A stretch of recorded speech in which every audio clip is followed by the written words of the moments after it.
Λέει ο Κωστίκας επιμένει ο Γιωρίκα.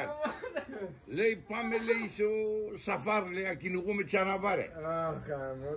Λέει ναι λέει ο Γιωρίκας, εγώ φοβούμαι λέει. Εγώ φοβούμαι λέει πώς θα πάμε να κυνηγούμε τσαναβάρε. Εγώ λέει θα σκοτώνα τα, εσύ μόνο θα χδέσεις τα και από τα αυτομάρα λέει στα δέντρα πάνε και ξερέντανε. Άμα είναι έτσι πάμε. Πήγανε έναν παράγκα καλόν, ξύλινο. Εσέβαινε ο Γιωρίκας απέστη τσούπωσε για τα πόρτας. Λέω ο Κωστίκας, εγώ τώρα πάω και σκοτώνω έναν πέρασε και... Εντάξει, πήγαινε ο Κωστίκας. Έλεπε έναν Λεοντάρ, σύρ να πούμε, πού να σκοτώνω τον Λεοντάρ, σκόγκι σύρ, τόπλον και τρες. Το Λεοντάρ κυνηγά τον από πίσω. Όταν εσούμωσε στην παράγκα, σταματά απότομα να πούμε η πόρτα Τσαΐς, άνοιξε ο Γιωρίκα.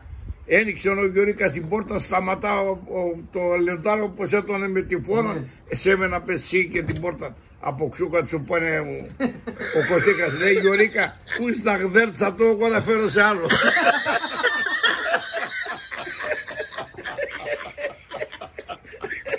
Ωραίο.